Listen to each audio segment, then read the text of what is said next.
வணக்கம், welcome to the channel recipes desk. இன்னைக்கு நம்ம பச்சை மொச்சை சுண்டல் எப்படி செய்யறது அப்படின்றத பார்க்கலாம். நீங்கள் குயிக்காக ஏதாவது ஸ்நாக்ஸ் செய்யணும் அப்படின்னு நினச்சிங்கன்னா கண்டிப்பாக நீங்கள் இந்த சுண்டல் ட்ரை பண்ணலாம்.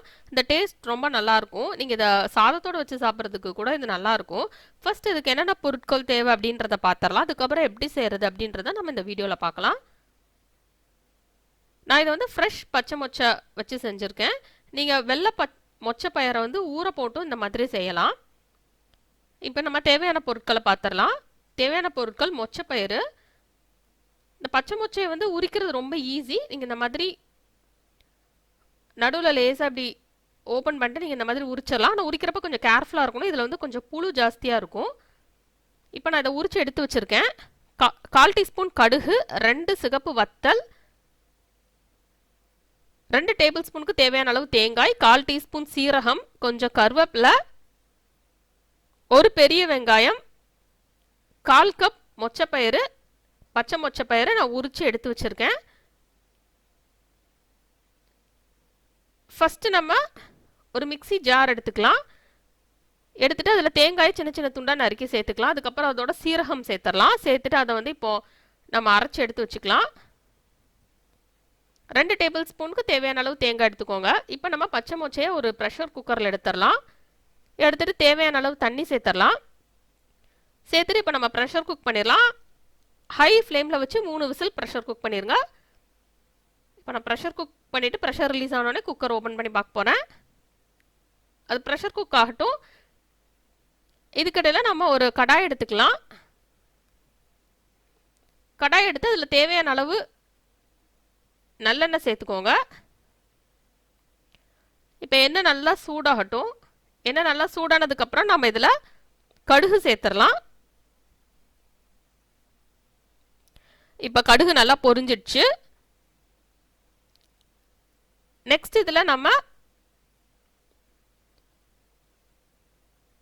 சிகப்பு வத்தல் சேர்த்துடலாம். சின்ன சின்ன துண்டா பிச்சு நம்ம சேர்த்துடலாம். சேர்த்துட்டு அதை நம்ம எண்ணெயில் ஃப்ரை பண்ணி விட்டுடலாம். இப்போ அது ஃப்ரை ஆயிடுச்சு. நெக்ஸ்ட் நம்ம இதில் கருவேப்பிலை சேர்த்துடலாம்.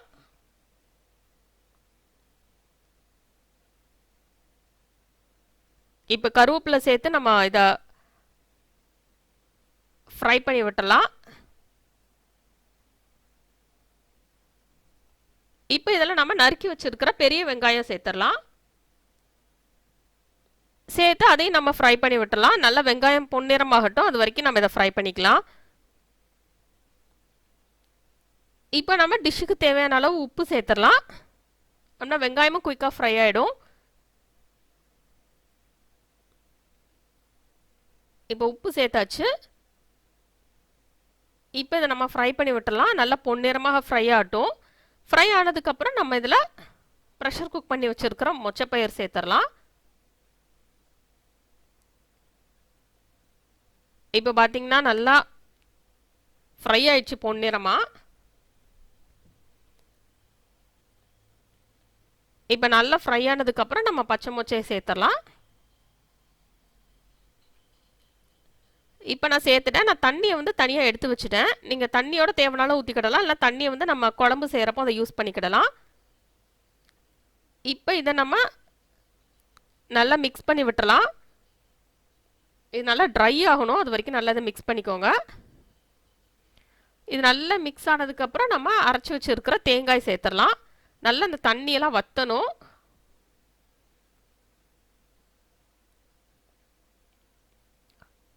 இது நல்லா வற்றி ட்ரையாக வந்ததுக்கப்புறம் நம்ம இதில் அரைச்சி வச்சுருக்கிற தேங்காய் சீரகம் சேர்த்து நம்ம அதை மிக்ஸ் பண்ணி விட்டுறலாம். இப்போ நமக்கு சுவையான மற்றும் ஹெல்த்தியான பச்சை மொச்சை சுண்டல் ரெடி ஆயிடுச்சு. இதை நம்ம ஒரு ஈவினிங் ஸ்நாக்காக வச்சு என்ஜாய் பண்ணலாம். இந்த டேஸ்ட் ரொம்ப நல்லாயிருக்கும். இது ரொம்ப ஹெல்த்தியும் கூட. இந்த ரெசிபியை நீங்கள் ட்ரை பண்ணி பாருங்கள். இந்த ரெசிபி உங்களுக்கு பிடிச்சிருந்தா லைக் பட்டன் கிளிக் பண்ணுங்கள். உங்கள் ஃப்ரெண்ட்ஸோட இந்த ரெசிபியை ஷேர் பண்ணுங்கள். மறக்காமல் இந்த சேனலுக்கு சப்ஸ்கிரைப் பண்ணுங்கள். இந்த சேனலில் போடுற சமையல் வீடியோ நோட்டிஃபிகேஷன்ஸ் உங்களுக்கு உடனுக்குடன் வேணும் அப்படின்னா சப்ஸ்கிரைப் பண்ணிவிட்டு பக்கத்தில் இருக்கிற அந்த பெல் ஐக்கானை கிளிக் பண்ணுங்கள். இந்த ரெசிபியை பார்த்ததுக்கு ரொம்ப நன்றி. தொடர்ந்து சேனலோட இணைந்திருங்கள் புதிய ரெசிபிகளுக்காக. இந்த ரெசிபியை ட்ரை பண்ணிவிட்டு எப்படி வந்திருக்கு அப்படின்றது கீழே உள்ள கமெண்ட்ஸ் பாக்ஸில் மறக்காமல் சொல்லுங்கள். இந்த ரெசிபிஸ் டெஸ்கோட Facebook page, Instagram link, Twitter link மற்றும் பின்இன்ட்ரெஸ்ட் லிங்க் கீழே டிஸ்கிரிப்ஷன் பாக்ஸில் இருக்குது. தேவைப்படுறவங்க அதை ஃபாலோ பண்ணிக்கிடலாம்.